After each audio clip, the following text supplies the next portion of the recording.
فائز کی ماں آتی ہے اور آ کر کہتی ہے کب تک سوگ مناؤگے؟ فائز کہتا ہے آپ خود کو صاحب حیثیت کہتی ہیں، جب کوئی ضرورت مند سامنے آ جائے آپ اس کی مدد نہ کر سکے تو آپ صاحب حیثیت کہاں سے ہو گئیں؟ جس پر اس کی ماں اس کے منہ پر تھپڑ مارتی ہے۔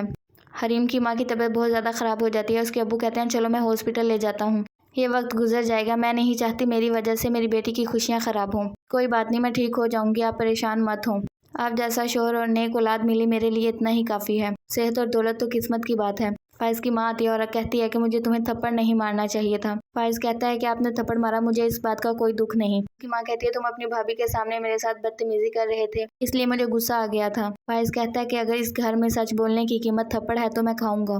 حریم کا بھائی اپنے ماں باپ کو شاپنگ پر لے کر جاتا ہے۔ حریم کہتی ہے انہیں اچھے سے کپڑے دلوا دینا، یہ خود کے لیے کبھی کچھ نہیں لیتے۔ اس پر حریم کے ابو کہتے ہیں اب تو بڑھاپا آ گیا، کیا لینا ہے ہم نے۔ پھر اس کے گھر والوں کے جاتے ہی حریم کے پاس آ جاتا ہے ناصر اور کہتا ہے جب تم ہمارے گھر آ کر بات کر سکتی ہو تو میں کیوں نہیں؟ میری ماں پرانے خیالات کی ہے، تمہیں صبر سے کام لینا ہوگا، میرا ساتھ دینا ہوگا۔ حریم کہتی ہے یہ کیا ہے، شادی سے پہلے ہی آپ کا یہ کہنا نہیں بنتا۔ بدتمیزی کرنا شروع کر دیتا ہے، تبھی فائز آ جاتا ہے اور آ کر کہتا ہے کہ میں روفی سے ملنے آیا ہوں۔ ناصر بتاتا ہے کہ روفی اور اس کے گھر والے تو گھر پر نہیں ہیں۔ فائز کہتا ہے پھر تم یہاں پر کیا کر رہے ہو؟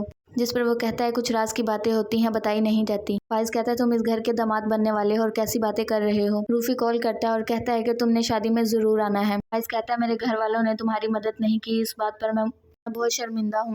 روفی کہتا ہے ایسی کوئی بات نہیں، پیسوں کا ارینج ہو گیا ہے، بس تم آ جانا اتنا ہی کافی ہے، میں تمہارا انتظار کروں گا۔ ناصر اپنی جس کزن کو پسند کرتا تھا، اسے جھانسا دے رکھا تھا، وہ آتی ہے اور آ کر کہتی ہے کہ محبت کے جال میں آ کے پہلے تو میں پھنس گئی تھی، اگر اب تم نے مجھے ہاتھ لگایا تو میں شور مچا دوں گی، میرا کچھ نہیں جائے گا، تمہاری شادی رک جائے گی، تم نے جو کچھ کیا ہے بہت غلط کیا ہے۔ ناصر کی ماں ناصر کو سمجھاتی ہے فی الحال چپ رہو، جیسا میں کہہ رہی ہوں ویسا کرو۔ مولوی جب نکاح پڑھانے لگتا ہے تبھی ناصر کی ماں کہتی ہے کہ مجھے آپ سے کوئی ضروری بات کرنی ہے نکاح سے پہلے، چلو ناصر تم بھی آؤ۔ فائز بھی جانے لگتا ہے۔ ناصر کہتا ہے یہ ہمارے گھر کا مسئلہ ہے، ہم خود سولو کر لیں گے، تم بیچ میں نہ آؤ، تم مہمان ہو، مہمان بن کر رہو۔ روفی کہتا ہے یہ مہمان نہیں ہمارے گھر کا حصہ ہے۔